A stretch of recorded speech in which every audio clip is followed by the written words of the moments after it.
Өнөр bağlap, өнөрдү өзгөчө барктаган элибизде бүгүн дагы жакшы бир өнөрлүү инсандын кечеси орун алып турат.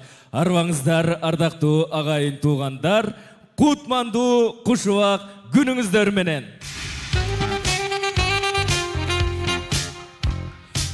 Салтанаттуу кечебиз, жүрөктөн чыккан ыргактарды арнап келебиз. Агайыбыздын жазылган обондору жаңырсын, бүгүн мына баарыбызга кыргыз урпагына жазылган белегиңиз.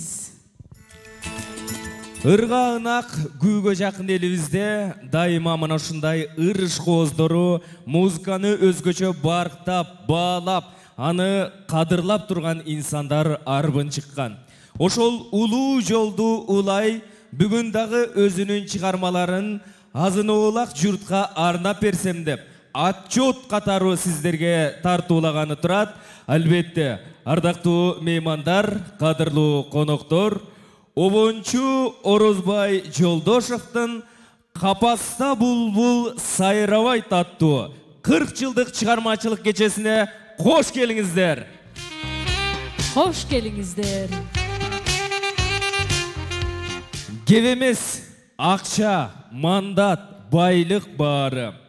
Укканда ыргагына жайнайт жаны. Терметип сезимдерди аруулаган, оболойт обончунун кайрыктары дейт. Эмесе сиздердин дүркүрөгөн кол чабыңыздар менен биз жаныбызга бүгүнкү күндүн башкы каарманы, обончу аткаруучу Орозбай Жолдошов агабызды чакырып алалы.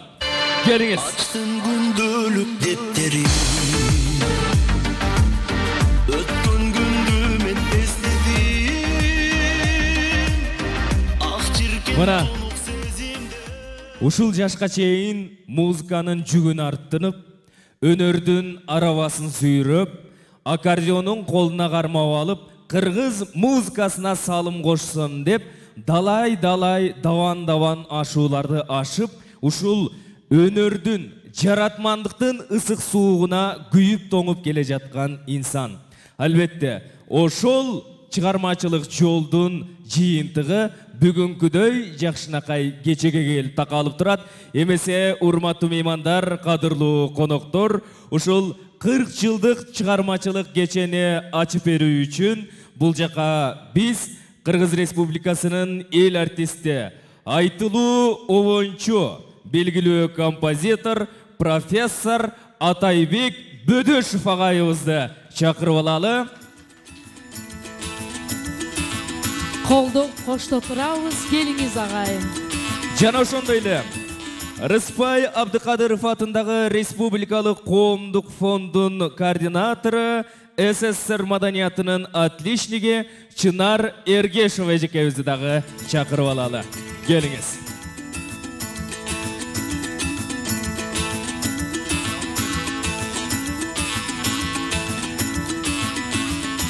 Мына, ушул жерде олтурган меймандар, ар бириңиздер күбө болсоңуздар керек. Орозбай агайыбыздын китебин ар бириңиздер кармап, ичиндеги ырларга назар салып, мына ошол ырларды көкүрөгүңүзгө түйө жаттай жүрөлү деп отурсаңыздар керек. Ошол китептин баш сөзүн жазып, өзүнүн музыка, анын ичинде Орозбай агайыбыздын эмгек жолуна болгон ой толгоосун биздин Атайбек агайыбыз жазып берген болчу. Анан китепти баштап аткан Атайбек агайыбызга бүгүнкү кечени дагы баштатып алалы деп турабыз. Эмесе, сөз кезеги сизде, агай. Саламатсыздарбы, урматтуу бүгүн Орозбайдын көрөрмандары, музыка ишкыбаздары, ошо музыканы ушунчалык барктаган адамдар отурат бул жерде. Мен ошо Орозбайдын чыгармачылыгына ушу жакындан бери күбө болуп, ошо колуңуздарда китептерди баарына нотага түшүрүп дегендей, жанагы нотага терип, анан баягы редакторлук, музыкалдык редакторлукта милдет аткардым. Ошондо Орозбай менен керен таанышып, ону менен, өзү менен таанышкан менен биз баягы чыгармачылыгы менен таанышкан башка да. Ар бир нотасын, ар бир ырын, үнүн угуп, анан ошо Орозбайдын эмгегине өзімнің бағамын бердім, баш сөзінде жазған, ошо оқысаңыздар болады ошол жерде. Эми адам кызыкмышта. Айтып калат го, алтынды дат баспайт деп. Ушундай болот экен да, ушунча жыл баягы чагырмачылыгын ичине сактап эле болбойт. Себеби Алла Таала ошо талантты бергенден кийин элге кызмат кыл деп берет. Ал эгер сен элге бербесең ооруп каласың. Ал эртеби кечпи бар жүр баягы атып чыккан булактай болуп, фонтандай болуп оргуштап чыгат да. Ошо Оразбайга окшогон ушу 3-4 адамды көрдүм мен. Баягы жашы келе атса дагы бар жүр баягы ичиндеги нерсе оргуштап болбойт экен да. Аны акыры бала атып чыгат экен. Аны ошого жана ырларын бардыгын кайра чыгарып, кайра иштеп чыгып, эми чында бул азап нерсе. Оонда чыгарынан кайра элге жеткизиш, ырдаш, бул көп түшүктө талап кылган нерсе. Ошонун бардыгына кайыл болуп, ошонун баарына чыдап, Оразбай ошо чоң эмгек, чоң эрдек жасады да. Жанагы капаста булбул сайрап деп атпайбы? Мен дагы өзүмдүн тагдырын күткөн оондор деп баш сөздө ошондой жаздым. Чында тагдырын күткөн оондор да, бул оондор ал элдер ал көп биле элек. Бул жерде бир 150ден 200ге жакын оон экен. Ошонун ичинен кайныңызды дагы жашап кетет. Ар бир оон, ар бир чарма бул төрөлгөн баладай эле. Анын канча жашоосу болот? Кандай кылып өзү кетет? Бирок аны сөзсүз түрдө ошол чыгарган, аны төрөгөн адам ошону ара эмгетеп туруш керек, аны баягы элге пропаганда кылыш керек, кыскасы аны чоңойтуш керек да, элге бериш керек. Ошол жагына көп түйшүк бар. Ошол түйшүк эми башталды. Ошон үчүн мен жанагы тагдырын күткөн оондор деп тема койгон ошол. Али ошол ырлардын тагдырлары эми мындай ачылат да. Нотага түшүп элге жеткенден кийин, буну ар бир музыкант каалаган музыкантты алып туруп, бул китепти ичине алып, өзү каалаганды ырдай берет. Бул ошол башталышы болду. Эмесе чармачылык зор ийгиликтери калайм. Бул биринчи башталышы бүгүн. Эми алдыда дагы жанагы көп түшүктөр жатат. Ар бир ырдын жанагы айтып аткан ар бир оонун тагдыры көп нерсени түшүлдүт. Ошонун баарына чыдап, ошо кыргыз элине жана айттым го, Алла Таала берген талантыңды бар жер ал жөн жатпайт экен да. Бары чыгат экен оргуштап. Ошо талантыңды эми элге арна, элге бер, элдин урук байлыгын көтөрүп, элге кызматын кыла бер. Чоң рахмат агай, бар болуңуз. Кыргыз Республикасынын эл артисти Атайбек Бөдөшев агайыбыз болду. Кийинки сөз Рыспай Абдыкадыров атындагы Республикалык коомдук фонддун координатору Чынар Эргешева жекебизде. Келиңиз. Урматтуу бүгүнкү ыр салтанатынын катышуучулары, бүгүн мынекей ордолуу биздин ушул Борбор калабыз Бишкек шаарында чоң майрам, чоң салтанат деп айтсак жаңылышпайбыз. Анткени ушул кыргыз маданиятына өзгөчө бир салым кошуп, өз элин рахатка бөлөп, өзгөчө бир үнү менен жакшынакай эмгек жолдору даңазаланган ак эмгектин үлгүсүн көрсөткөн агайыбыздын 40 жылдан ашуун чыгармачылык эмгек жолунун кечесин белгилеп жатабыз. Бизде Рыспай Абдыкадыров фонду билесиздер, залкар талант, Кыргыз Республикасынын маданиятына эмгек сиңирген ишмер, ушул өзгөчө үнү менен келген, ушул кайталангыс талант Рыспай Абдыкадыров атындагы фонддун түзүлүшүндө эң алгачкылардан болуп, ушул агайыбыз башында турган. Агайдын эмгегин баса белгилешибиз керек. Андан сырткары Рыспай Абдыкадыровдун алдында ушул аккордеон ойноп, аккомпаниатор болуп, канчалаган таланттарды чыгарып, тарбиялап, такшалтууда агайдын орду чоң болгон. Ошол мезгилде Рыспай Абдыкадыров өзүнүн эң сонун баасын берип кеткен. Эң мыкты ойногон биздин ушул аккомпаниаторубуз өзгөчө ойнойт, өзгөчө ырдайт деп мезгилинде Оразбай агайыбыз баасын алган.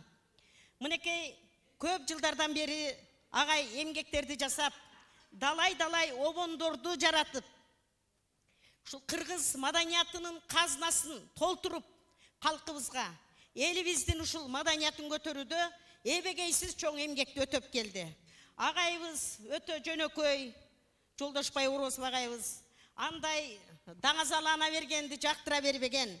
Жөнөкөй жупуну эмгеги менен калкыбызга кадыры сиңген, калк урматында болгон, ушундай кайталангыс таланты менен мындай өзүнүн бүгүн жакшынакай санаалаштарын чогултуп, андан сырткары бул жерге ушул элибиздин мыкты мынекей Атайбек Бөдөшев агайыбыз, Каникей Эралиева эжекебиз, Күмөндөр Абылов агайларыбыз, Кыргыз Республикасынын маданиятына салым кошкон инсандар дагы ушул баш сөздөрүн жазып, китептин дагы өздөрүнүн каалоо тилектерин айтып, коштоп келип отурушу бул чоң биз үчүн майрам деп айтсак болот.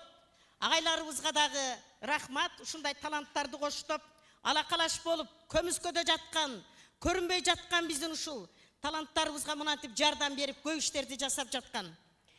Агай, сизге чыгармачылык ийгилик. Мындан ары дагы чарчабастан, дагы мыкты обондорду жаратып, ушул эл урматында обондоруңуз оболоп, калкыбызга кызмат кыла бериңиз. Сизге бардык жакшылыктарды каалайбыз. Ушул чыгармачылыгыңыз менен биргеликте үй бүлөдө бакыт таалай, жашоонун жакшылыктары, алдыдагы жасай турган алдыда дагы далай иштериңиз бар. Мына ошол тилектериңиз баары ишке ашсын.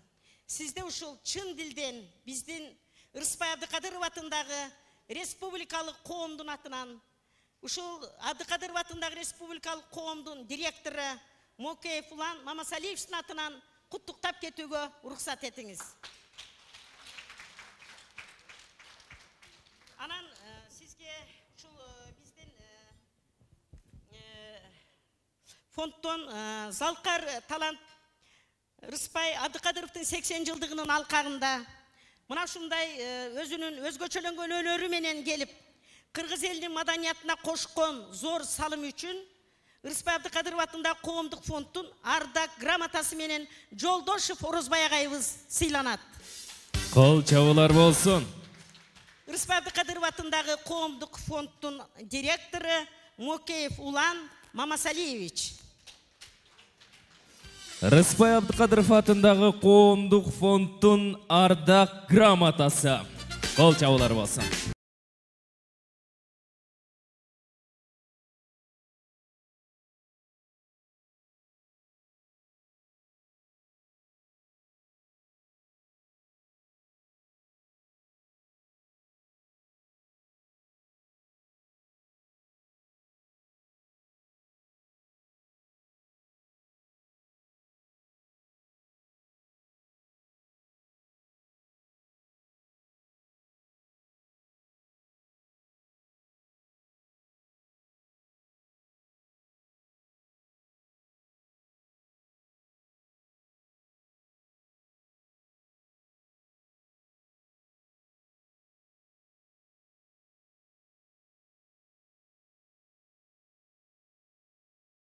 Ошондой эле ушул иш-чараларды ишке ашырууда агайдын өнөрүнө ортоктош болуп чоң салымын кошкон биздин демөөрчүбүз Карачач Алиева эжекебизди да чакырып койсок.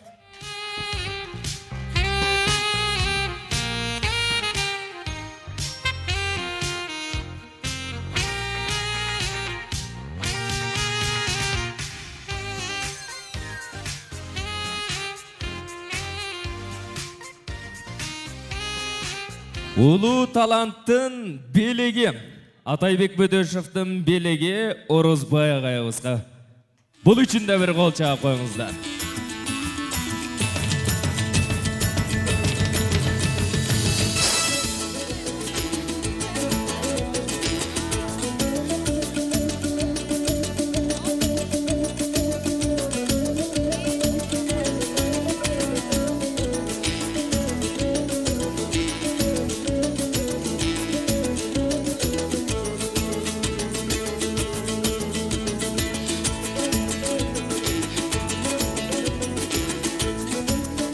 Эмесе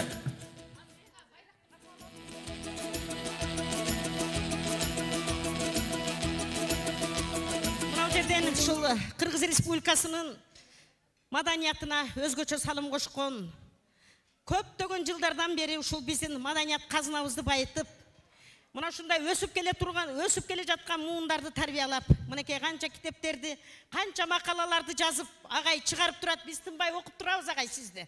Биз Оштон келдик. Сизди биз борбордо туруп жаныңызда болбосок дагы, сиздин ар бир жазган макаланы, ушул гезит беттериндеги, журнал беттериндеги чыгарган китептериңизди нота баарынан кабарыбыз бар, окуп турабыз. Сизге чоң рахмат. Дагы Кудайым өмүр берсин. Өнүп өсө бериңиз. Сиз кыргыз элинин ушул бир өзгөчө бир өнөр жолду баскан, ушундай бир жолдорду салган, биздин тарых барактарында такталып, сактап кала турган улуу инсансыз. Биз сизге баш ийип таазим этебиз. Чоң рахмат эжеке.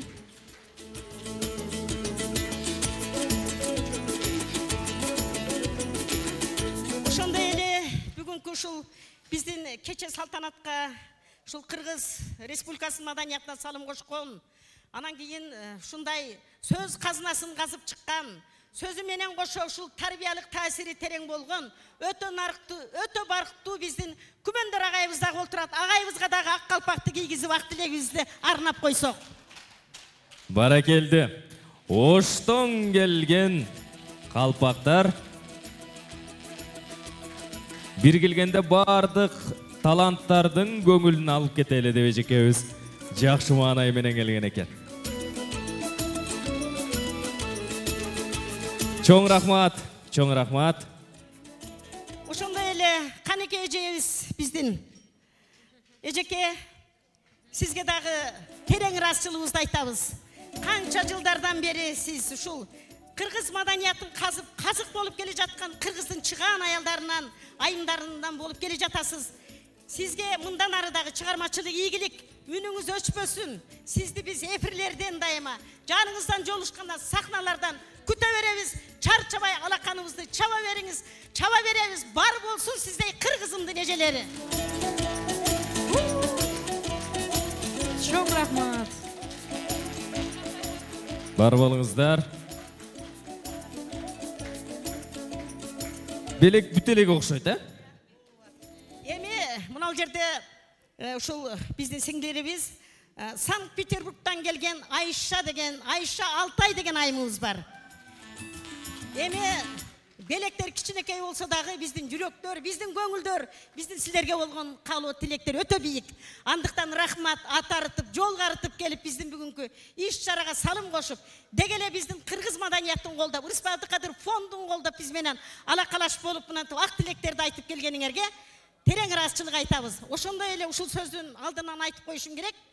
Куттуктоолорун жөнөтүп жаткан ушул Ороз агай сизге биздин Москва шаарынан Азизбек деген Төкмө акын балабыздан, Жамила деген айымыбыздан, ошондой эле биздин Санкт-Петербургдагы айым Жамила, Минура деген биздин ушул алыста жүргөн Саха Якутиядагы Чынара деген кыздарыбыздан дагы жылуу саламдарды колдоп, сиздерге жолдоп кой деген дайыма бар болуңуздар, каалоо тилектерди кабыл алып, мындан ары дагы жакшы жолдорду баштап, жолугушуу күндөрүбүз, чыгармачылык ушундай кечелер, салтанаттар улана берсин агай. Бар болуңуздар, бар болуңуздар. Чоң рахмат. Белектер кут болсун, тилектер кабыл болсун дейле. Сөз сүйлөгөн биздин конокторго, кадырлуу агайларыбызга рахмат. Орун ала берсеңиздер болот. Ыр менен аткан таңыбыз, ыр менен туташ жаныбыз, ыр менен айткан тилекти ырыстуу кыргыз калкыбыз дейт. Жүрөгүнө ыр түнөтүп, муза түнөтүп, мына ушундай ырга ынак болгон элибизде дайыма ыр шаңы жаңырып турсун дейле. Бүгүн дагы сиздер дал ошол ыр дүйнөсүнө кызматын өтүп, мына ошол ыр дүйнөсүнүн арабасын тартып, мына ошол ыр дүйнөсүнүн эмгегинде жүргөн инсандын чакан маарекеси үчүн келип олтурасыздар. Эмесе биз бүгүн Жалаң Орозбай Жолдошовдун обондорун ушул кечте чогуу тыңдайбыз. Эмесе баштайлы. Чоң рахмат. Агайыбыздын жазган көптөгөн чыгармалары албетте бүгүн угуп бүтө албайт экенбиз. 200дөн ашык ыр обондору. Анда эмесе алардын ичинен мына ушундай жакшынакай чыгармаларга кезек берсек, биздин кыргыз мамлекетинин Muratалы Күреңкеев атындағы музыкалық оқу жайымыздың студенттерінің атқарусында ағайымыздың «Біз қырғызбыз» аттуу шығармасы жаңырады. Хор атқарусында. Қабыл алыңыздар.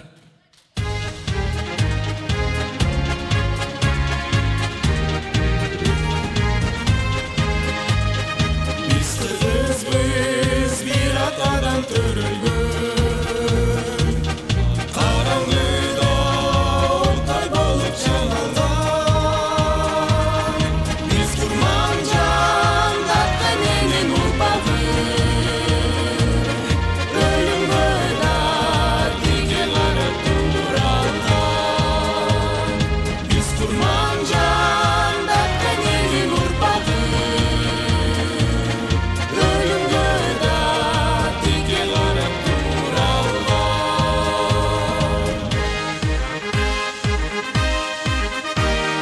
Niçin Türk'ün doğrulardı ötkürgün, kıyın kırda başka türse çöpürgün. Kulak alıp koy sözlerden güçünü, kırgız degen ulu el barış bölün. Kulak alıp koy sözlerden güçünü, kırgız degen ulu el barış bölün.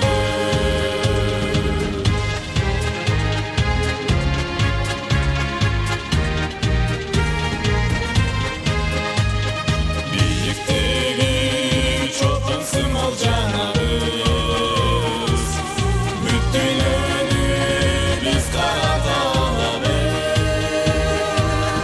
Ömrümüzü gömülütüp bayradık, cildiretip cer yüzünü dağlarız. Ömrümüzü gömülütüp bayradık, cildiretip cer yüzünü dağlarız.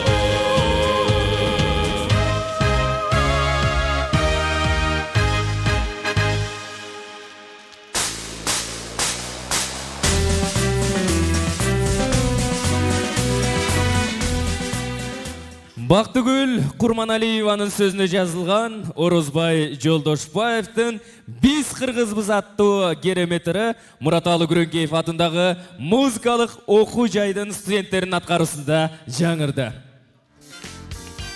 Мына шенті урматтуу меймандар, қадырлуу қонақтар, ушул кечебиздин башынан айтып атабыз, өзүңүздөр дагы сүрөттөрдөн көрүп атсаңыздар керек. Биздин Орозбай агай колуна жел кыягын көтөрүп алып, өзүнүн керемет обондорун чыгарып, анан дагы кыргыз элине тартуулап келген. Эмесе ошол мүнөттөр келип калды окшойт. Эмесе бүгүнкү күндүн башкы каарманын сиздердин кол чабыңыздар менен чакыралы, ырдап сиздердин шериңиздерди жазып берсин дейли. Эмесе алдыңыздарда Орозбай Жолдошов Урниса Маматованын сөзүнө жазылган «Капаста булбул сайрабайт» аттуу ыры менен.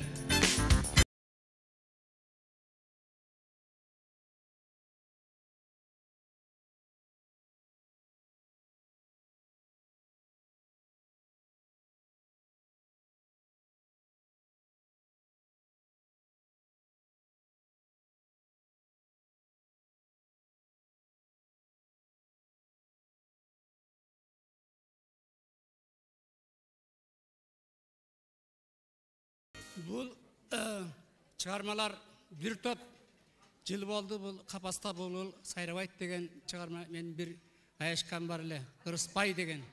Ушул «Қапаста бұлбұл сайрабайт» деген концерт өткөрөсүн дегеннен улам, анан баягы «Қапаста бұлбұл сайрабайтта» чындап эле бугулуп жаса калтып сайрасын. Көңүл ачык болуш керек, сайраш үчүн күч керек, ден соолук керек дегендей. Ошон үчүн ушулар «Капаста бұлбұл сайрабайт» бул жөн эле коюлган жок. Бул башта өткөн, ырдалбай катылып жүргөн нерседе негизи. Ошон үчүн мен азыр ушу чарманын башын ырдап берейин, анан акырындап секин сурооңуздар болсо бере бересиздер. Мен мүмкүнчүлүк болушунча жооп бере берем. тамағыңыздар татты болсын. Еш уақытта баяғы адамдың қабақ қашы еш уақытта жаман болбосын, жақсы болсын. Тілейіңер, душаңар таза болсын.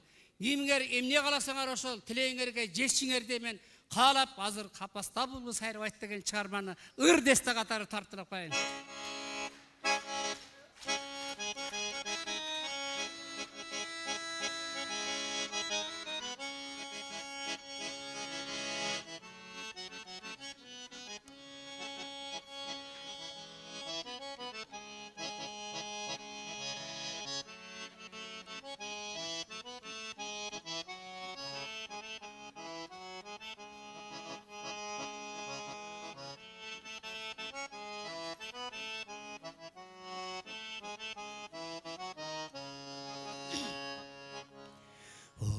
Çayın gökü cıraşı Gökürük çerdi taratı Eşiğin aşçığa bastın Soranam jürek kanatı Çırmağan bekim torumdan Çılağan açı şorumdan Kutkarıp çıkçı bir kayıpta Çırağını karmap yolumdan Kutkarıp çıkçı bir kayıpta Çırağını karmap yolumdan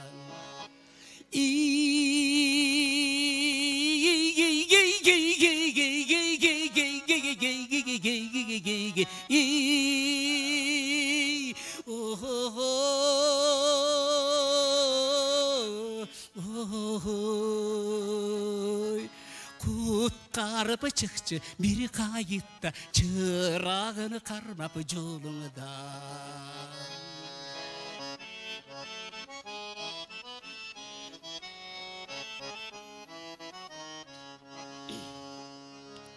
Karosuz жалғыз қалайын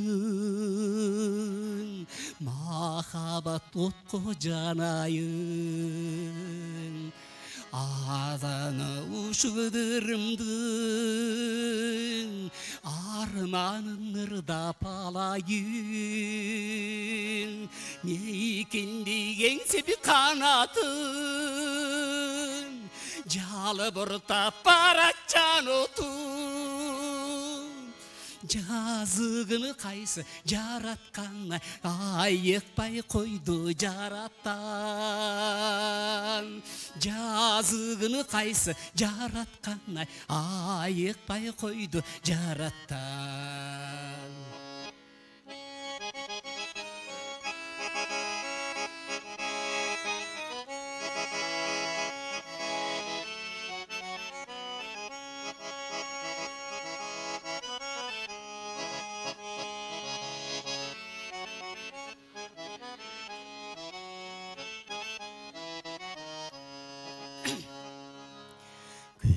Zarımı kayda, gülü kayda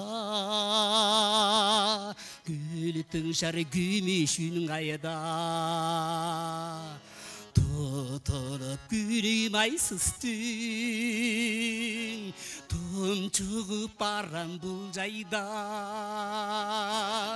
Günsüz gülde bir çayına bay Aysız tün azıp saymalay Kaygılı tağdır kan tegine Kapasta bulbul sayrabay Kaygılı tağdır kan tegine Kapasta bulbul sayrabay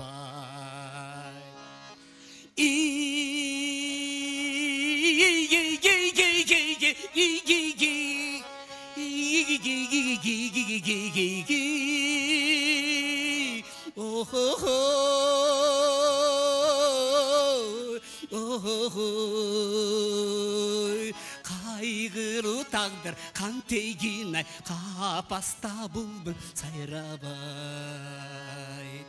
Kapasta bulbul sayrabay Орозбай Жолдошев Кол чабуулар болсун. Мына ушул аккордеон ойноп ырдаган же болбосо аккордеон менен оон чыгарган таланттардын көбүн айтып келишет. Акыркы 2 кайрын ойноп анан ырга кирет деп. Ал эми вариациялап өзүнчө ырдын алдында киришүү жазган оончулар саналуу деп айтылып келет. Ошол саналуу таланттардын катарында дал ушул Орозбай Жолдошов агабыз бар экенин дагы баса белгилеп айта кетели, себеби ар бир ырына өзүнчө киришүү жазып, аны импровизациялап, аны өзүнчө вариациялап, өзгөчө шөкөттөө менен жазат. Албетте, бул дагы жараткандан берилген бир артыкча өнөр десек болот. Бир кол чаап койсоңуздар жарашат го дейт. Эми ар бириңиздер бүгүн Орозбай агайыбызды колдоп, аны куттуктап келип отурасыздар. Андыктан ар бириңиздердин тилегиңиздер бир азыр дагы мына ушул жакка биз куттуктап келген сыйлуу меймандарыбызды чакырып сөзүн уксак деп турабыз. Кыргыз Республикасынын эл артисти, даңазалуу актер, белгилүү обончу, көп кырдуу талант биздин сыймыктуу агабыз Күмөндөр Абылов агайды. Жана ошондой эле айылдык кеңештин депутаты Анипа Мусаева жекебизди бул жакка чакырсак. Келсиңиздер.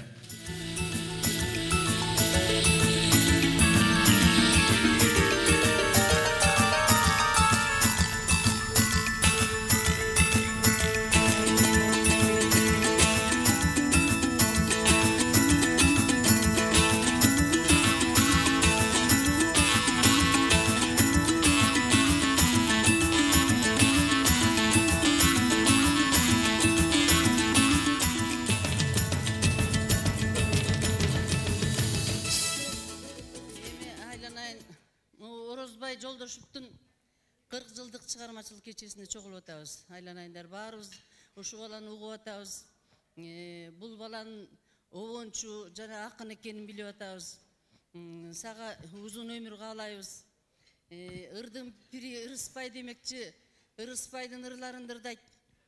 Быйыл ушу Ноорузда сүмөлөк жазап, ушу демөөрчү болгон Карачачы Алиева болуп, Ак Ордонун тургундары менен сүмөлөк жазап Куран окулду Ырыспайга. Анан Ак Ордонун тургундары да болду. Мен болсо Аксакалдар сотунун төрайымымын Ленин районунда. Мен да күбө болдум. Бул жерде көп кыздар да күбө болгон. Көп бир эгөндөн чакырып баары Куран окулуп тазим кылдык. Анан мен эжем бар акын Токтокан Акматова дегендин эжемдин ырына обон чыгарып бизди кубантып жатат. Буга чоң рахмат. Өмүрүнө береке берсин. Сыйлыгы кут болсун. Даңазалап жүрө берсин айланайын. Миң мертебе рахмат буга. Туугандардын атынан айтам, мен өзүмдүн атыман да айтам. Аман болсун, той кылансын. Чоң рахмат. Келиңиз Күмөндөр агай. Саламатсыздарбы, бүгүнкү жакшы күндүн катышуучулары, баарыңыздарды бүгүнкү жакшы маанайгар менен куттуктаймын. Жакшынын шарапаты, жамандын кесепети деген кыргызда жакшы сөз бар. Бүгүн ушу жакшы адамдын шарапаты менен бул жерде көптөн бери кээ бир көрүшпөгөндөр да көрүшүп, бүгүн ушундай чыгармачылык бир адамдардын жолугушуусу болуп атат. Мен ушуга ыраазымын, мен ушуга кубанычтамын. Урматтуу Орозбай Баатыр, менден бир аз кичүү экенсиң көп эле. Анан эми экөөбүз илгери таанышып жүргөн экенбиз, эместеп отурам. Илгерки убакыт менен азыркы убакытты айласыздан салыштырып отурам да. Илгерки убакта композитор обончулардын обондорун кабыл алууга атайын прослушивание болуп, жерлерге барып кароо сыяктуу өткөрүп, анан обончу композиторлордон турган экспертный комиссия барчу эле, акындардан турган дагы эксперттер барчу эле.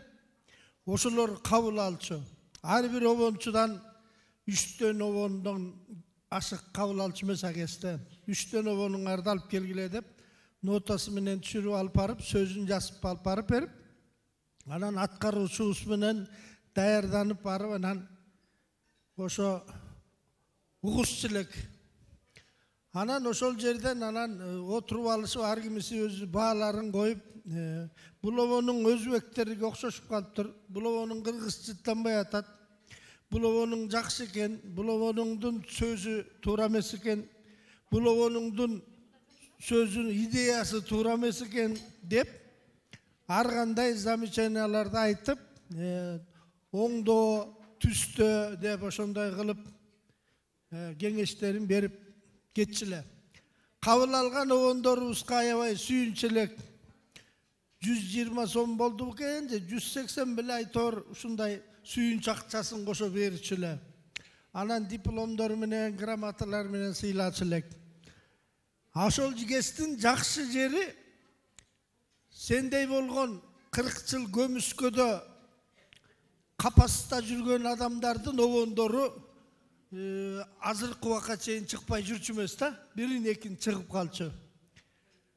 Жакшы жери ошол болчу, жаман жери жанагындай цензура деген сыяктуу жанагындай тыйып койчу эле. Сахнага алып чыкканга болбойт, кабыл алынбагандан кийин радиого алып чыкканга болбойт деп.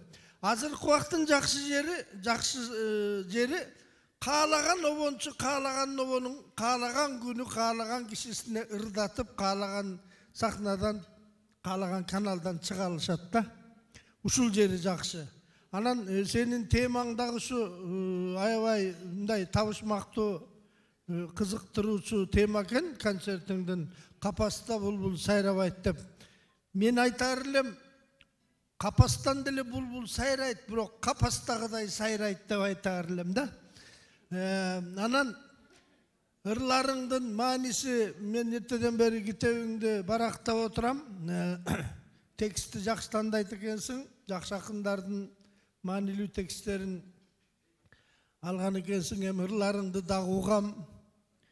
Мурда чынымды айтайын, ырларыңды укчу эмес экенмин. Чын эле капаста болгонсуңбу же кандай билбейм. Эми мындан кийин сага ушундай эркиндикти каалар элем да, жолуң шыдыр болушун каалайт элем да. Чыгармачылыктагы жолуң шыдыр болуп, жолдошуң кыдыр болуп, ушул ырларың 200ге жеткичекти, канчасын элге эл билет, канчасын элге жетти экен, канчасы билбейм, бирок менин кааларым ушу 200 бүт жетишин каалайт элем.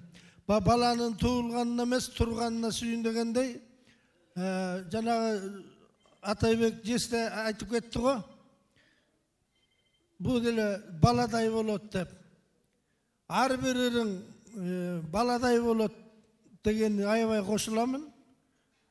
Адам балдардын баарын эле жакшы көрөт, ичинен ооруп атканын өтө жакшы көрүп, көбүрөөк камкор кылат да. Ошол сыяктуу ырларың элге жетпей атса, демек баарын эле жакшы көрүп турган кесиң да азыр. Ошон үчүн баягы ырларыңдын баарын аткаруучуларга берип, көп ырчылар ыр таппай жүрөт, ылайыктуу ыр жакпай жүрөт көбүнө. Иши кылып буларды мынча чыгаргандан кийин эми багышың керек да, менин оюмча. Аранжировкасынан өйдө кийлигишип, өзүң жанагындай выступление жасат экенсиң, ырыспаягыдай болуп, ар бир ырга башына вариация жасат экенсиң. Ошондой кыласыңбы? Ар бир аранжировщикке чейин кийлигишип, ар бир ырчынын үнүнө отурабы, отурбайбы? Ошолордон өйдө. Муну эми мындайча айтканда чуркап, ар бир каналга, ар бир телеканалга, радио каналдарга алып барып берип, азыр ушундай бир жаман жагы бар. Азыр ушу ким акча берсе ошонун ыры радиодон көп чыгат. Менин ырымды күнүгө мынчадан бергиниң деп сүйлөшүп алышкандарын угуп жүрөм. Телеге деле ошондой деп угуп жүрөм. Анан ырдын баарын элге жеткириш да кыйын. Чыгаргандан дагы элге жеткириш кыйын болуп калды азыркы заманда. Ошон үчүн ырларыңды жакшы бак деп айткым келет, ырларыңа ак жол каалайм. Мени бүгүн ушу атайын чакырып, чакыруу берип ушундай бир кечеме келип кетиңиз деп Kişinin barın uyat kılıp gelip kayra ak kalpak kiygisi atkanına rahmat dağı. Eme senin dağı çıkarmacılık yolun şundan başlap örkünde össün. Çıkarmacılıktan hiç kanday geç de aytuğa bolbayt. Çıkarmacılık 80'ge çıkıp dele obon çıkara versen bolot. 90'ga çıkıp dele çıkara versen bolot. Geptin bari obondun sapatında, geptin bari obondun sözünün terenginde, geptin bari ırçının atkarusunda. Noşunun barına akjol kalayım. Bar bolgunum benim. Kem bolba. Çoğun rahmat, razılık bildireli ağay. Бар болыңыздар. Орын алсаңыздар болот, тилектериңиздер кабыл болсун дейли. Кыргыз Республикасынын эл артисти Күмөндөр Абылов жана айылдык кеңештин депутаты Анипа Мусаева болду.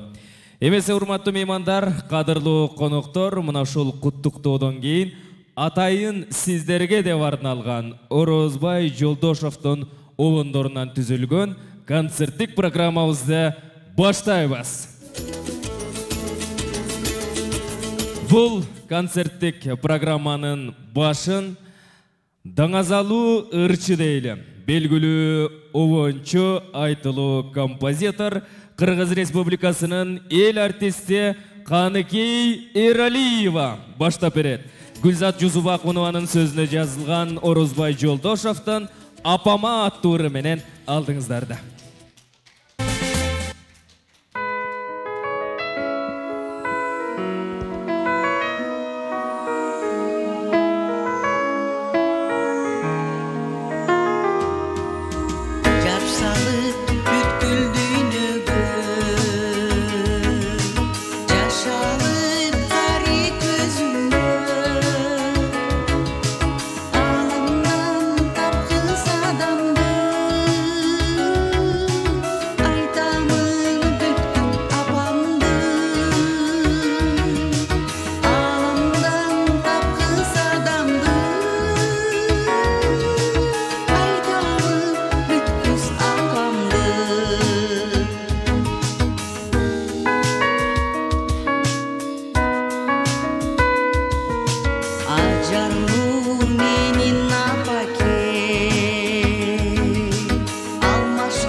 Каныкей Эралиева. Чоң рахмат.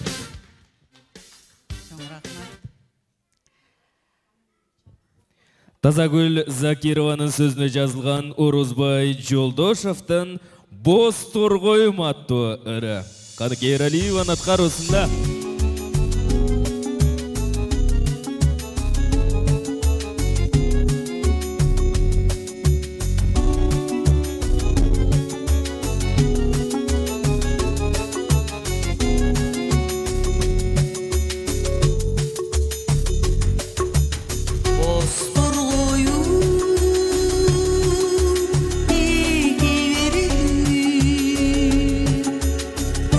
Ütüp çürüdü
Кол чабуулар эжеке чоң рахмат.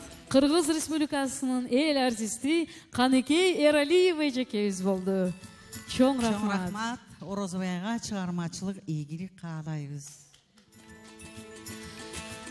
Кут болсун 40 жылдык чыгармачылык жолуңуз. Амандыкта, эмгек өтөп, ден соолукта болуңуз. Сизге таазим, жазыла берсин ыргактар, обондору кыргызымдын ырдалып келет, ардактап. Анда эмесе кийинки чыгарма дуэттик аткарууда. Сөзү Тасмагүл Сыдыкова эжекебиздики, обону агайыбыздыкы, ашыктык сезим.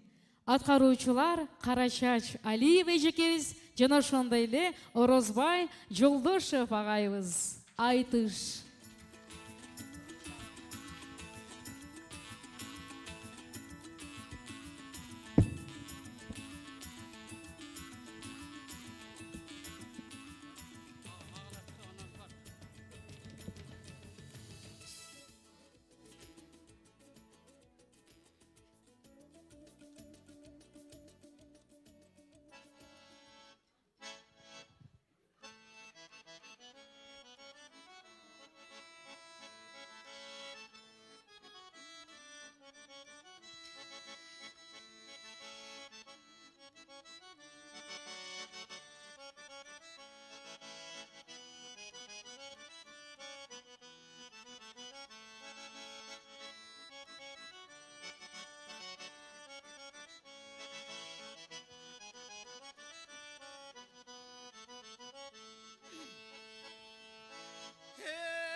Gönül tolu köp kara turdum alıstan.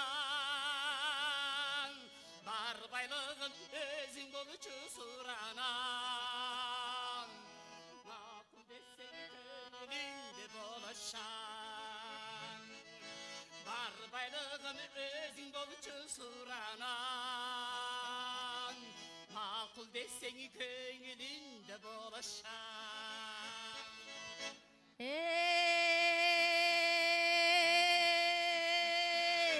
Kırdaş murun keremet ko kelbetin. Aya baptırı kuday senin vermetin. Kızık ele can ekensin daş çekin. Aytsan ele erçip seni gitmesmin. Kızık ele can ekensin daş çekin. Aytsan ele erçip seni gitmesmin.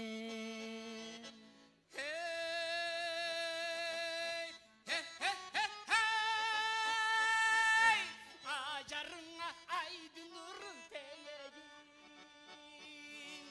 Aşıktığımı sağa aytıp veregin. Alım geçse aydı derip koluna. Yüreğimde yıldız kılıp veregin. Alım geçse aydı derip koluna. Yüreğimde yıldız kılıp veregin.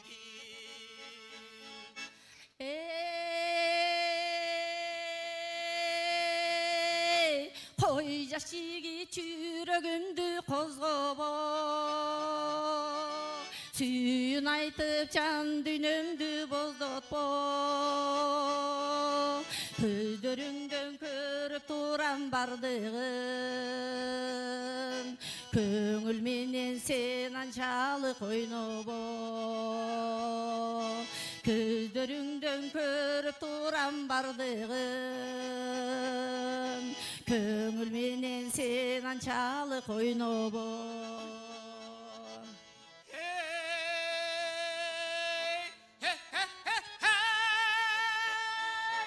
Oylanamı sezimimde aylanan. Gözlerinde görgüm gerek caynagan. Makul için kara koyçu cuduran. Can dünenden emeziye baylanan. Bul deçi karap koyçu cıldırap Can dininden ben özüne baylanam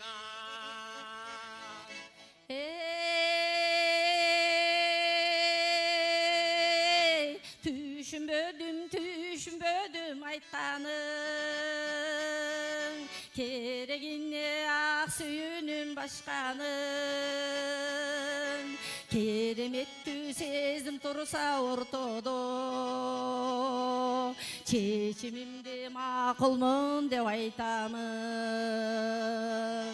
Keremettü sezdim tursa ortodo Çeçimimde makılmın dev aytamın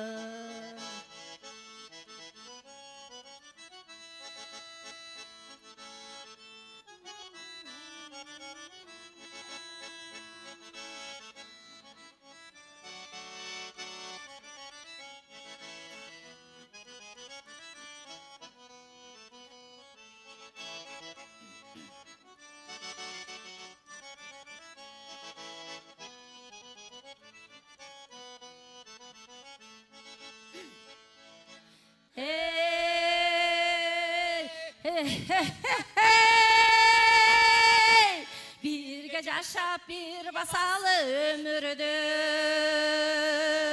Sıylaşalı kir getirmey köngülügü Keremettü suyu tursa ortodo Keregine başka nerse ömürdü Keremettü suyu tursa ortodo Keregine başka nerse ömürdü Keregine başka nerse ömürdü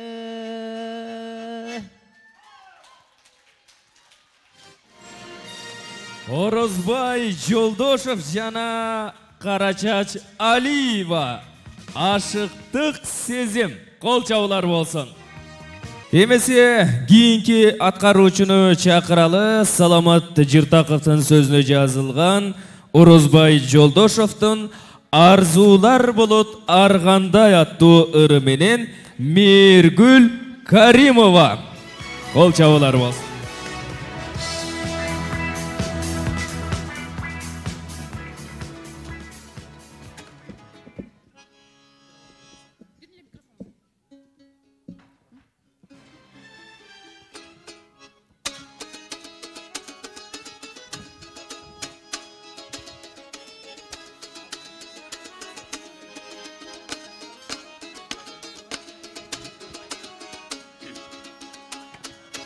Arzular bulut arganday Aptabı taştı jarganday Köngülüdön ketpey telesin Gözüme kadap alganday Gözüme kadap alganday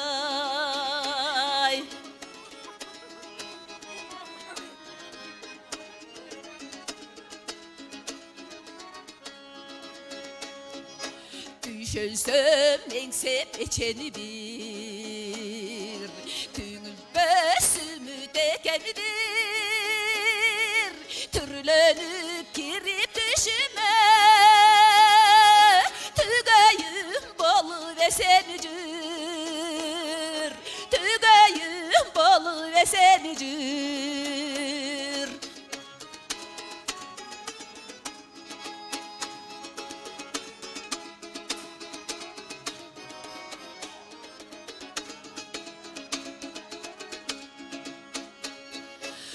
Digen okşop elesin Külmüngdöp gündök elesin Rahat berip jüreke Irımda yaşay veresin Irımda yaşay veresin Rahat berip jüreke Yaşay veresin Yürekte yaşay veresin Irımda жашай бересиң. Дүркүрөгөн кол чабуулар болсун. Анда эмесе кийинки чыгарма Мергүл Каримова эжекебиздин аткаруусунда дагы жуп болсун. Сөзү Айсалкын Сыдыкбекова «Алыс калды» ыры.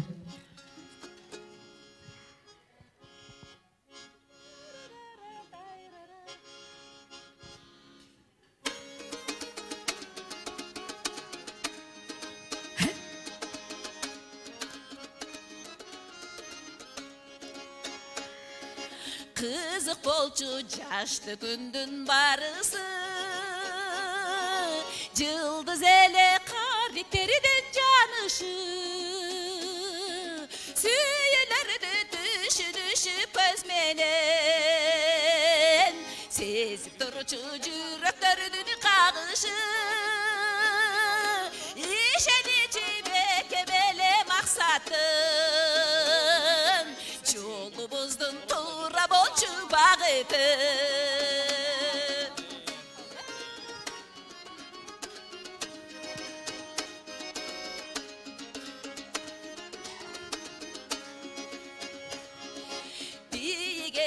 Сезимдердин сереси,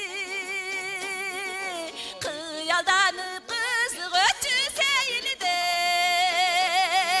ары таза жандар эле канда биз, бүлтүркөндөй бир сөйүшүбериндер, ары таза жандар эле канда биз, бүлтүркөндөй бир сөйүшүбериндер.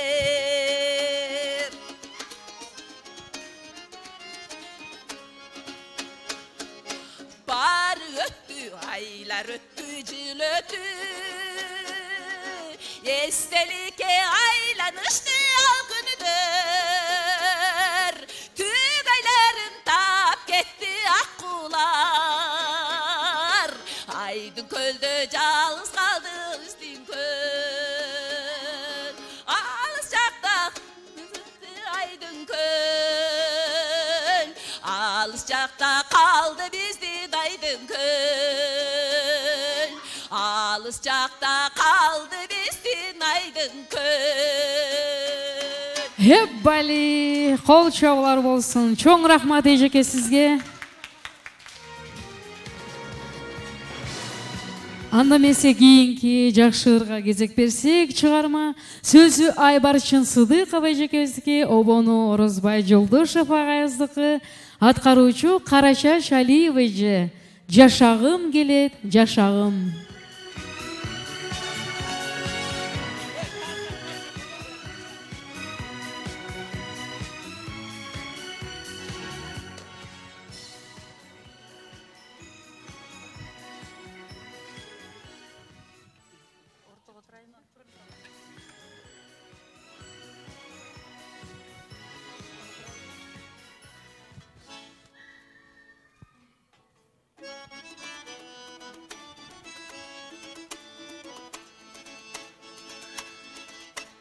Жақшысын сезіп жашонын, жашағым келет жашағым, жаныңда өзің бар болып, тартпайын тұрмыш азабын, жаныңда өзің бар болып, тартпайын тұрмыш азабын.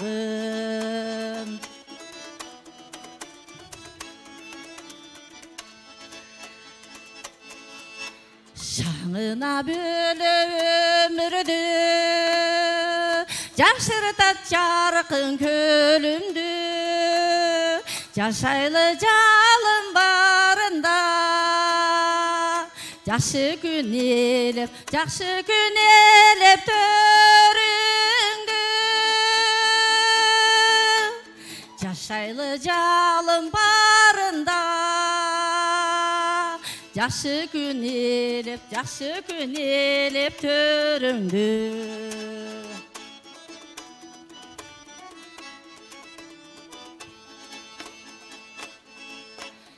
Қызықты бірге сезели, қайрылбай тал кескечеги, қармашқан бойдың қолыбыз, бақытқа қошо кетели.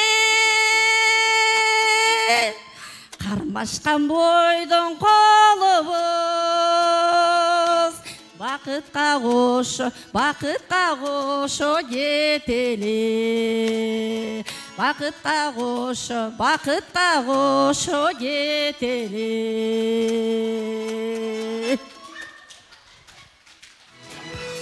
Қарачач Алиева, қол чабуулар болсын. Бұл жаққа тоғылыңыз. Аккордеондо Орозбай Жолдошов, әлеме қомызда Мейіргүл Каримова.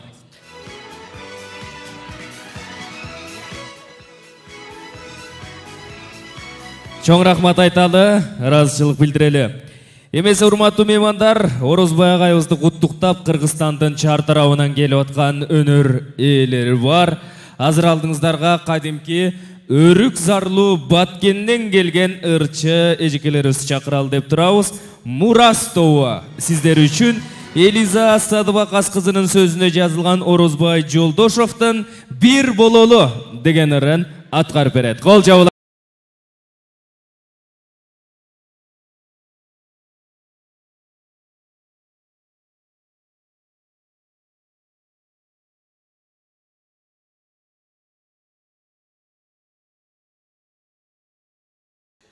Ушундай шаңдуу кеченин күбөлөрү мына Кыргызстандын төрт тарабынан элди жыйып, чыгармачыл инсандарды жыйып, Ороз агай ушинтип чоң ыр чачыла элге арнап атат. Агай, өмүрүңүз узун болсун. Дайыма ушундай элдин ичинде келечек муундарга ушундай китептерди көп калтырың агай. Сиздей ушундай чыгармачылык адамдар биздин Кыргызстанга аябай зарык. Дайыма тынчылык болсун, аманчылык болсун. Ушул Карачаш досум, ушул агайдын колуна кол болуп, бутуна бут болуп, экөөбү ушундай бир чоң иштерди багындырып атат. Дайыма экөөңөрдүн үйүңөрдө дайыма жакшылыктар болсун. Ушуга окшогон жакшылыктарга дайыма ушундай элдер досторуңар күбө болуп жүрө бериңиздер. Анда эмесе ушул агайдын бирге бололу деген ырыны аткарып берейли. Кабыл алып коюңуздар.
Кол чабуулар болсун. Мурас тобу кадимки Айгүл гүлүнүн мекени Баткен жергесинен келген.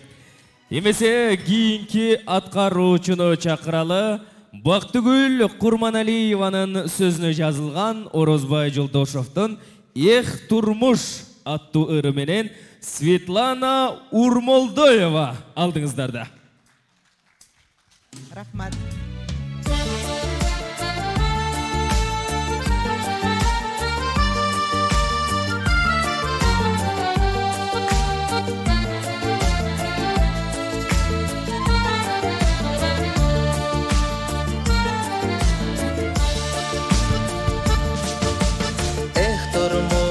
Başı dirip bir özüңө Көп sırdı gömüsködө jaşırasın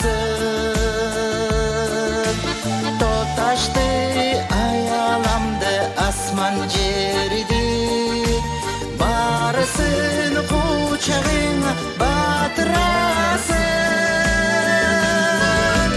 Totaştı ayalamdı asman жерди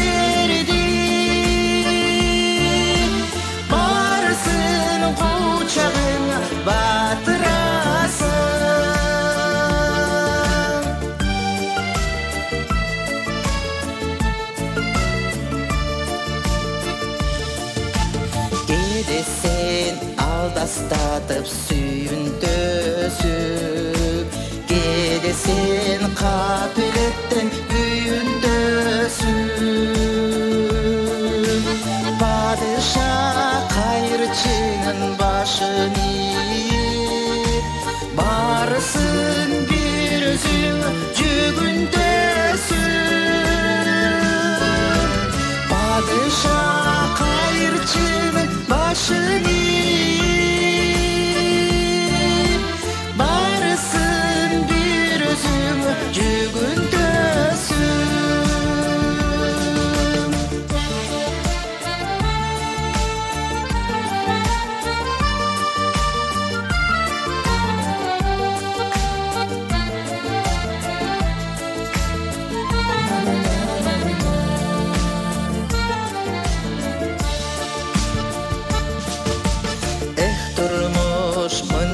Qatal görünösün Oylon tot tere koygo çömültösün Qaybirde kapqarаңғы түндöy bolup Qayradan merim çaçıp tөгүлөсүн Qaybirde kapqarаңғы түндöy bolup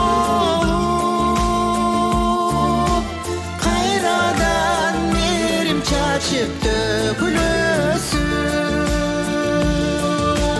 Qaybirde kapqarаңғы түндöy bolup Qayradan merim çaçıp dökülösün Ay dökülösün Рахмат. Чоң рахмат эжеке. Бүгүнкү чыгармачылыгың кут болсун, Орозбай. Сага дагы эле жакшынакай оон чыгарып, баарыбызга тартуулап, ушинтип ырдатып тур. Ийгилик сага, ден соолугуң болсун, бүгүнкү тоюң тойгулансын. Чоң рахмат эжеке, чоң рахмат. Андемесе келиңиздер, жалпы кыргыз элим Агай, да бир жолу чын жүрөктөн бардыбыз куттуктайбыз. Токтакан Акматованын сөзүнөн жазылган тынчтык деген ырды аткарып берейин азыр. Бул ырды кийин аткарып берейинсин.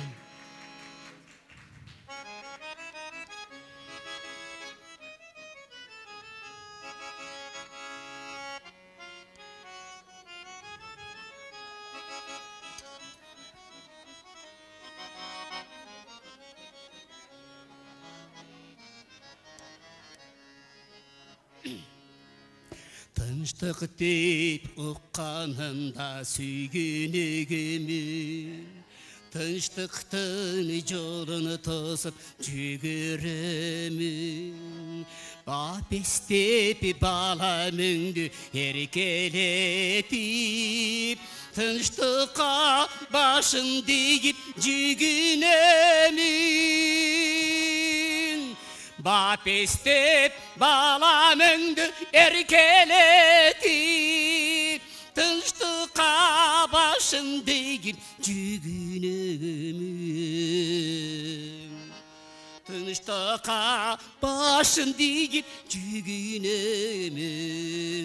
жүгүнөмүн.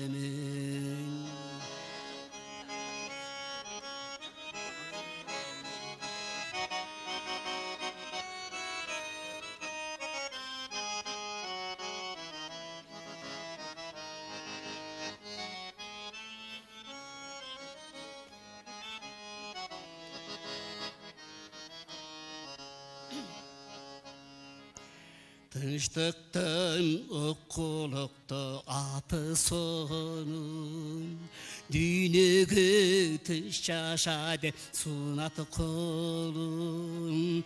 Тынчтык күнү түбөлүккө сайран куруп, ардайым сен тососуң согуш жолун. Тынчтык күн түбөлүккө сайран куруп, ардайым сен тососуң согуш жолун. Ардайым сен тососуң согуш жолун, согуш жолун.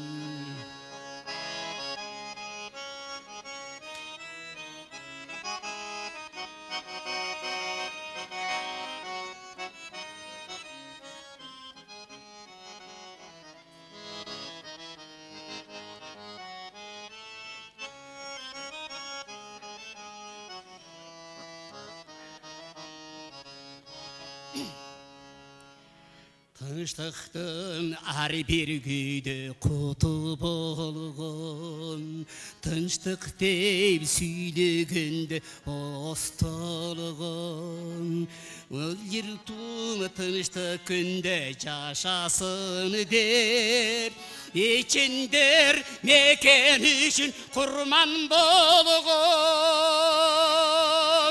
Алардын элестери эстени кетпейт, мекени эч чыгарбай жүрөт ойдон. Мекени эч чыгарбай жүрөт ойдон, жүрөт ойдон. Алардын элестери эстени кетпейт, мекени эч чыгарбай жүрөт ойдон. Мекени эч чыгарбай жүрөт ойдон, жүрөт ойдон, жүрөт ойдон. Орозбай Жолдошев.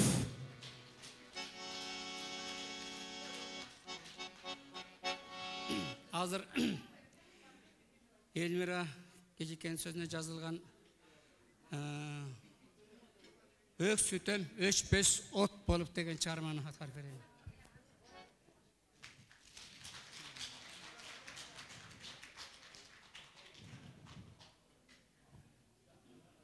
Элмира Эрматованын сөзүнө жазылган «Өк сүтөм өчпөс от болуп» аттуу ырды автордун аткаруусунда кабыл алыңыздар.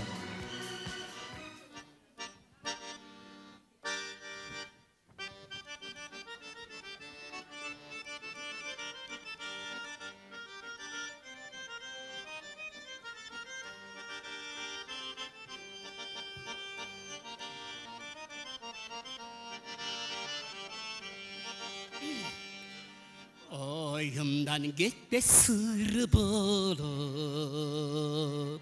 oyluntan sağa görünbey, kupuya gelip özüngdü. Oyunda turam tökülbey, kupuya gelip келіп өзіңдің ойыңда тұрам төгілбе.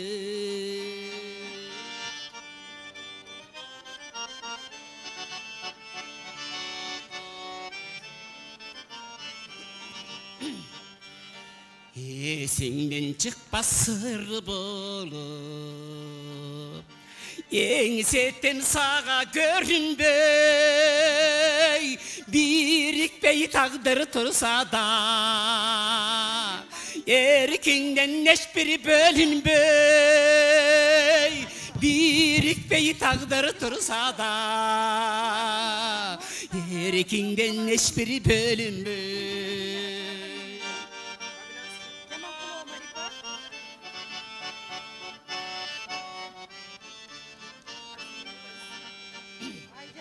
Har күні кіріп түшіңе, арбаймын сені күйгізіп, алыстап менден кетсең да, ардайым тұрам сүйгізіп, алыстап менден кетсең да, ардайым тұрам сүйгізіп.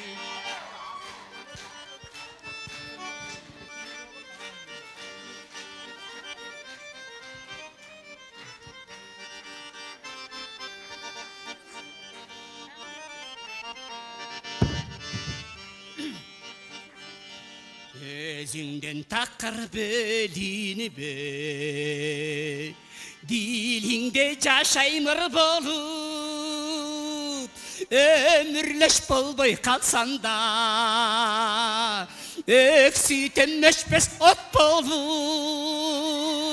ömürleş bolboy kalsan da, öksüten meşbes ot bolup, ömürleş bolboy kalsan da, öksüten öçpes ot bolup. Orozbay Жолдошов кол чабуулар болсун. Кийинки ыр Мукай Молдобековдун сөзүнө жазылган "О адашкан" аттуу ыр Орозбай Жолдошов агабыздын аткаруусунда.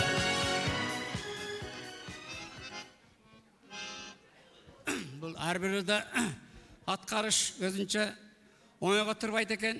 Менікі баяғы флешкедегі емес, менікі живой болып атады. Анткені анша-анша неметіп қалсам тұра түңілі. Ұшы жашқа келіп, бүгін бір шығармашылығымның ішінде живой болса дағы елге жеткірейін деген үмітменен келіп отырам. Сіздерге де рахмат ұшы. Азыр бұл "О адашқан" деген шығарманы бірінші жолы елтерде шығып, ырдап атып, өзінше баяғы тоңғы түстенді қайлашуға шықпалады, бекерден "О адашқан" деген тема қойылған емес та бұл. Алла Таала өзі адаштырып қойып атады аншамша. Ошоны да тура түшүнгүлө.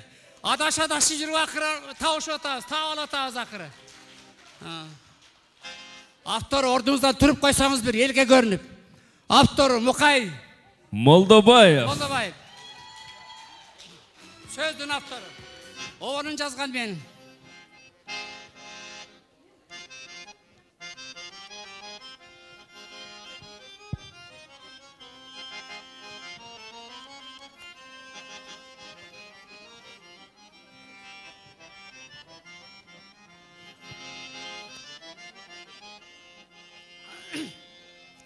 Tuyuqa kettelesin, turmuşta tetselesin.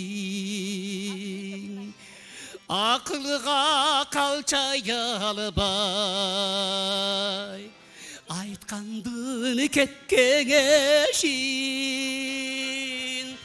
Adaşıp bağıtığından, aldağdır detkelesin. O adaşkan, o adaşkan, o adaşkan, aldağdır detkelesin.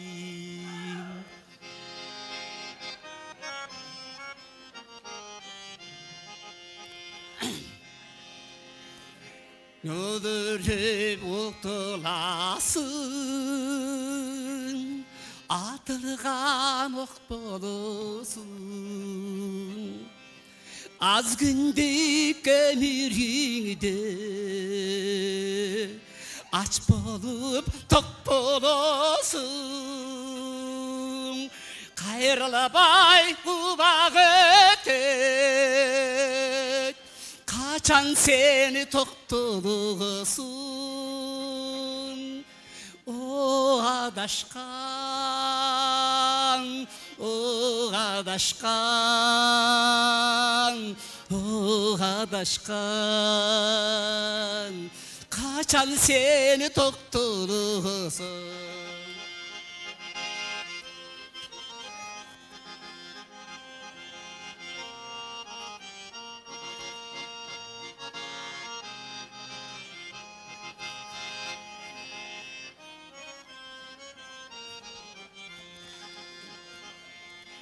Jamgırday tügüdesin,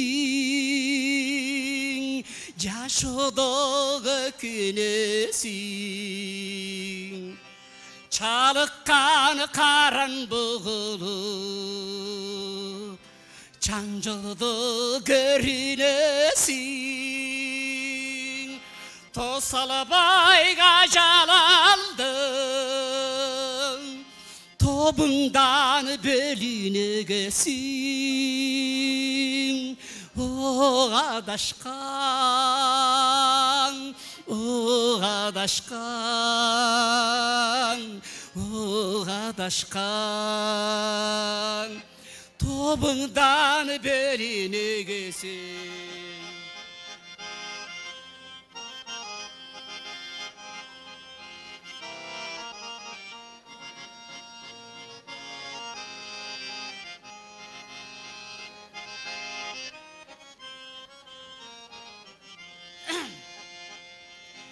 Dayraday ağılasın, dantuğa bağınasın. Yaşoda yolun tapay, jalganğa tabınasın. Kudaydı kaçan estep, kulmun dep kayrılasın. O adaşkan, o adaşkan, o adaşkan, kulmun dep kayrılasın. O adaşkan, o adaşkan, o adaşkan, kulmun dep kayrılasın. Орозбай Жолдошев. Кийинки аткарыла турган ыр Райгүл Мамырованын сөзүнө жазылган Ата эли. Аткаруучулар Карачач Алиева жана автор.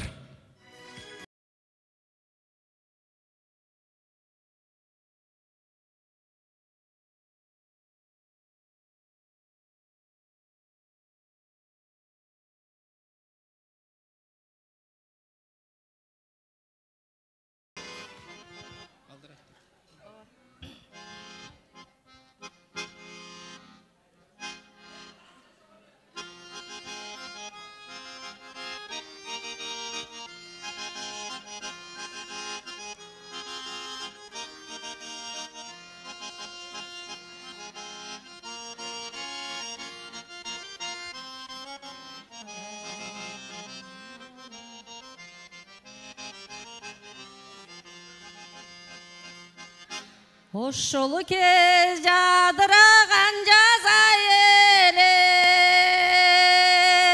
айлана жашыл жибек бача эле.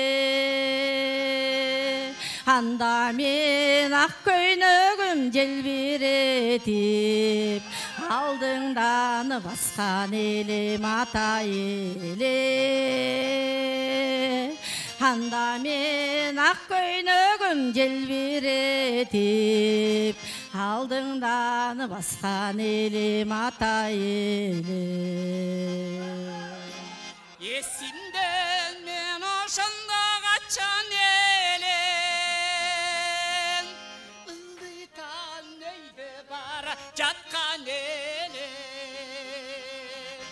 Гүлдеріп, бүтіп жүрген сені көріп, ашығып сен тарапқа шашқан елім. Gülterip, gütüp жүрген seni görüp, aşığıp sen tarafta şaşkan elim. Мен сені оттой жанып сүйген елім, жол қарап сені күтіп жүрген елім. Жақындап сен жаныма келген кезде, қалп еле қабағынды түйген елім.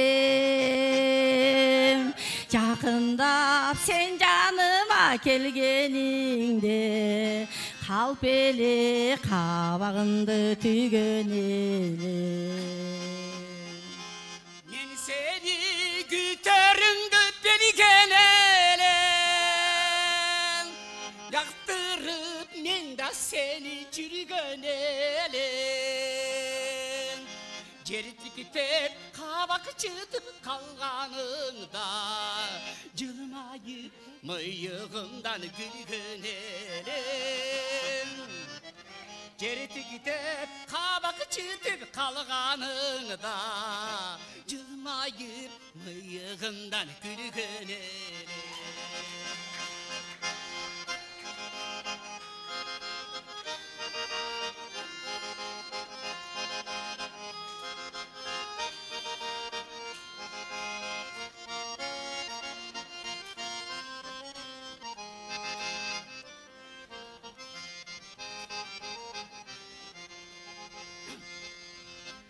Hoş olacağız uşunçalı sulu ele, memirep kunda göktön жылу ele. Arzubuz ақ bulutтай koyulangan, sүйүбүз ақ bulutтай tunuq ele. Arzubuz ақ bulutтай үлбүрөгөн, sүйүбүз сары таза тулу эле. Sүйүбүз сары таза улуу эле.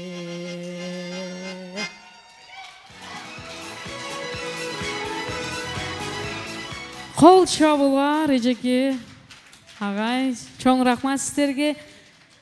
Кийинки чыгарма агай сиздин аткаруңузда Жүрөгүм аттуу чыгарма. Сөзү Майрам Жумабаева эжекебиздики. Автордун аткаруусунда.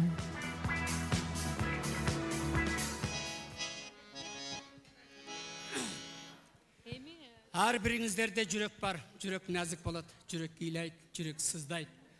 Шунчалык жүрөк жалындуу, ысыкты, саламдык айткысы келет.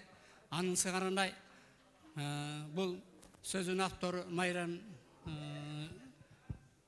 эжекеге таандык, обонду жазган Орозбай Жолдошев, автор ыйлап туруп аткарып берет азыр.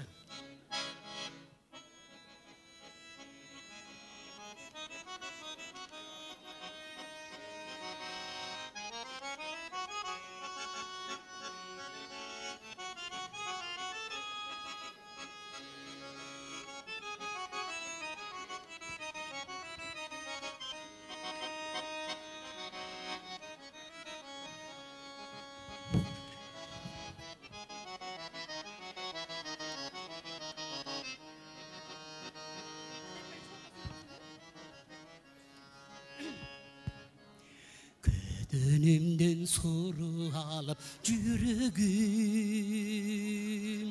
карадым да аяр кармап колума.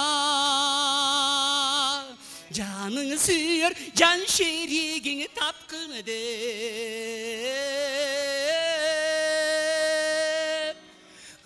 ыргытым мен тагдырымдын жолуна. Жаның сүйөр жан шеригин тапкын деп,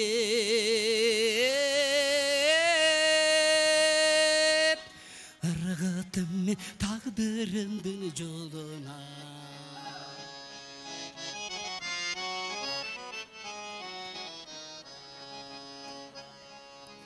Жүрөк байкуш тоголонуп баратты, өзү билбей барчу кайсыл таратты. Ансы дагы өчүрүлөнүп көшөрүп,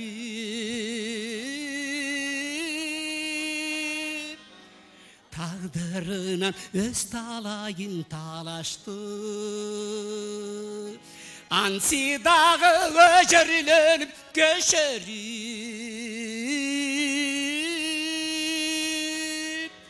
тагдырынан өз талайын талашты.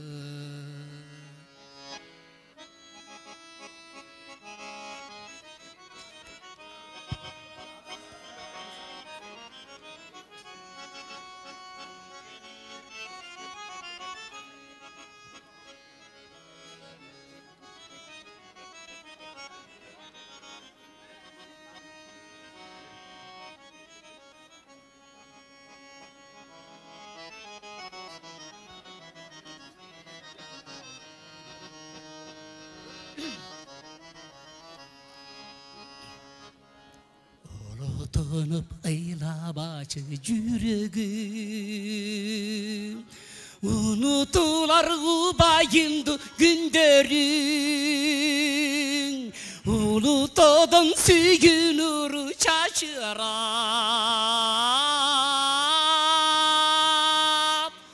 hurmat menen tosup çıgar sügünün. Ulutodan sügünür çaçırap,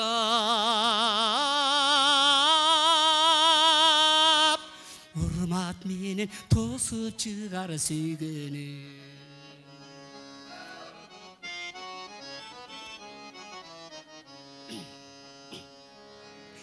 Azalanıp ıylabaça жүрегім, raqattan üze görbe giderin, ırgağında yaşay bersin ırlardın.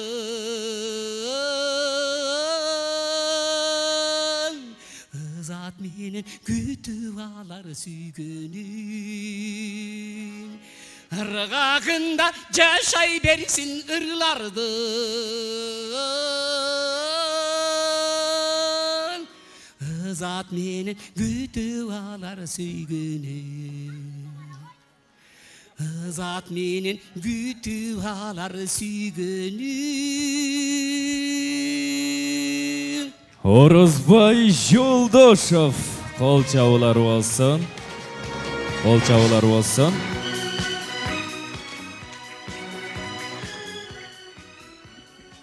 Саламатсыздар, Орозбай агай. Бүгүнкү ыр кечеңиз, ыр майрамыңыз кут болсун. Азыркы аткарылган ырдын сөзү меники болот. Эми гүл көтөрүп келе албай калдым. Шашылыш болуп калды. Башка жактан келип калдым. Кечирип коюңуздар. Ыр десте менен келдим. Орозбай агай эки куплет болсо дагы ушул ырды кабыл алып коюңуздар. Кызыл тилди сайратат кырктын кыры, кызытты жүрөктөрдү сүйүү ыры. Чогулуп он чакын тууган достор, ачылды оон сырдын нотасыры. Кут болсун бүгүнкү ыр кечеңиз, сунулсун кылымдарга ыр кесеңиз. Сүйүүнү даңктап ырдап бул жашоодо, кайыптардан бир сыр болуп келиңиз. Майрам Жумабаева, бар болуңуз, калемиңиз курчуй берсин. Мына ушундай обон коштогон керемет ырлардын автору болуу бериңиз дейли. Эмесе урматтуу меймандар, дагы бир биздин агайды куттуктап келген коногубуз бар экен. Чыгармачылык жолдо эмне деген гана адамдар менен канаатташ болосуң, эмне деген гана адамдар менен насиптеш болосуң. Бул чыгармачылыктын ар тараптуу багытын кошо ала жүрүү чыгармачыл адамдын бай экендигинен кабар берет. Дал ушундай өңүттө мейманыбызды бул жака чакыралы. Марипа Жаманкулова эжекебиз келсин. Орозбай Жолдошов агабызды куттуктап келген экен. Мына ушул келгендеги өзүнүн оюн, каалоо тилегин айтып, анан арнап келген белеги бар экен. Калай калк жумурай журт, бүгүн Орозбай акенин ушунчалык сонун күнү болуп атат. Канча жылдан бери ушу күндү күтүп келген. Байке, ушу күнүңүз кут болсун, ырыңыз жандуу, сиздин дагы өмүрүңүз узун болсун, ырыңыз көп боло берсин. Ал эми бүгүнкү жакшылыкка жайылган дасторконуңуз эч убакта жыйылбасын, келген элдин аягы тыйылбасын, ар бир үйдө той болсун, топураган эл болсун, коро кой кылыңыз, калын элди чакыртып, ушундай ыр достор менен чогуу жүрө бериңиз.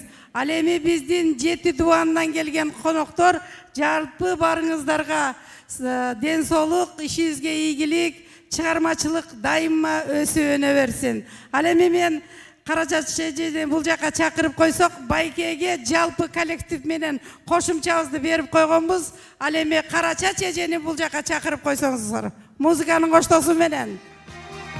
Карачач эже, сиздин эмгегиңиз өтө зор Байкеге. Кудай буйруса, ушу күмүш сепичка сиз үчүн.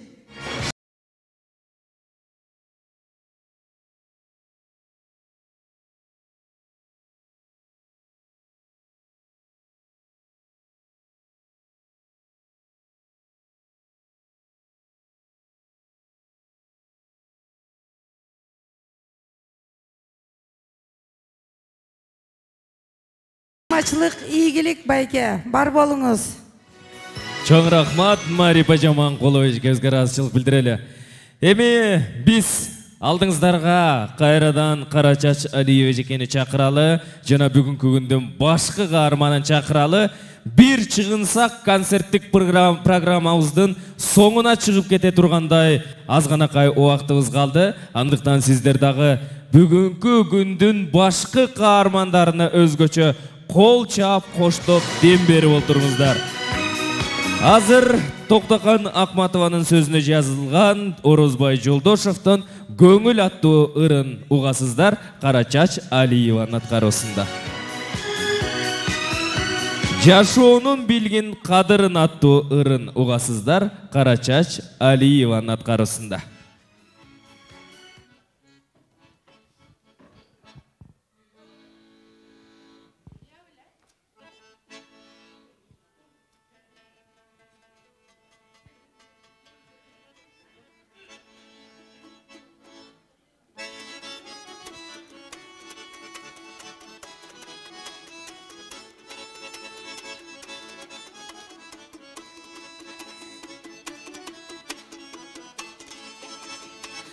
Тилек менен жашаган максаты болот барынан, сыйлашып өткөн тирүңдө адамдын билген кадырын, сыйлашып өткөн тирүңдө адамдын билген кадырын, сыйлашып өткөн тирүңдө адамдын билген кадырын.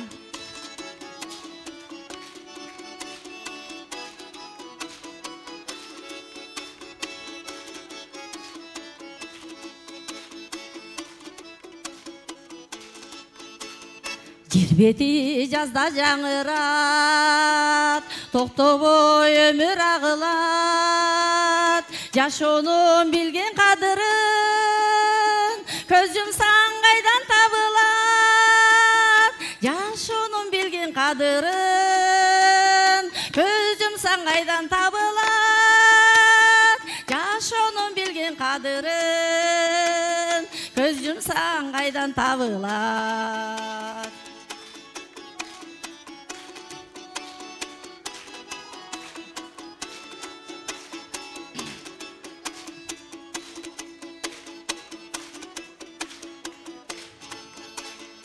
Өмүрлөр гүлдө гүлдөсүн, багында булбул үндөсүн, барқына жетпей жашонун кеч болуп калып жүрбөсүн барқына жетпей жашонун кеч болуп калып жүрбөсүн барқына жетпей жашонун кеч болуп калып жүрбөсүн кеч болуп калып жүрбөсүн.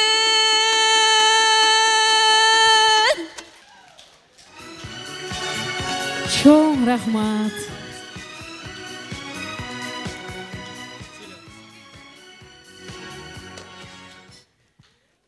Кымбаттуу бүгүнкү салтанаттуу кеченин катышуучулары, Орозбай агай менен Карача эжеге чоң ийгиликтерди каалайм.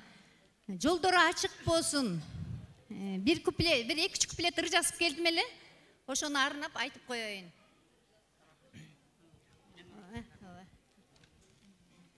Берекелүү күз айында той берип, тоюңарга жакындарың бүт келип, жараткандан жакшылыкты тилейбиз.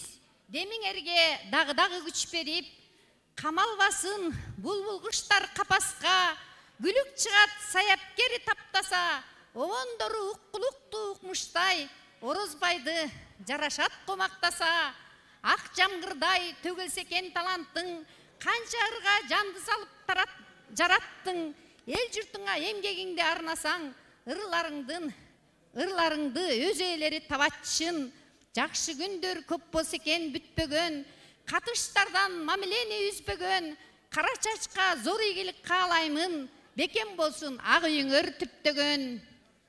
Тойлор болсун, тилек айтчу биз болуп, ден соолуктар ойлогон ой бүт болуп, эмгек кылсаң натыйжасын көрөсүң, жараткандың көзү гана түз болуп.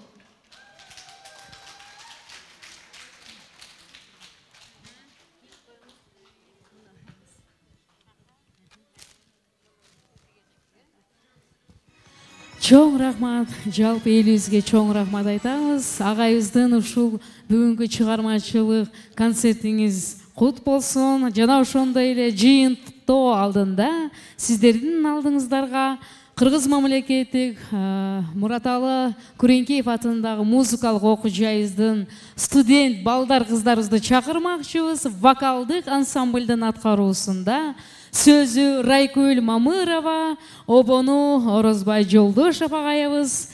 Кыргыз элим чыгармасы жаңырат. Жалпыңыздар үчүн. Күн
басқан ел, далай биік табандарда қашқан ел, қылымдардың қиырына із салып,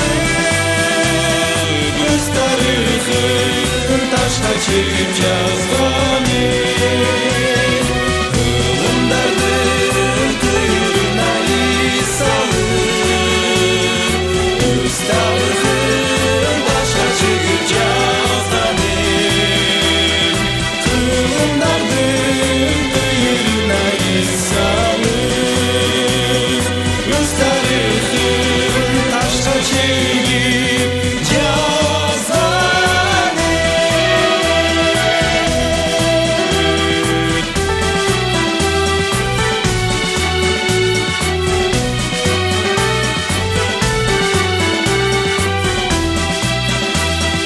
қылымдардың қиырына із салып, өз тарихын ташқа чегіп жазған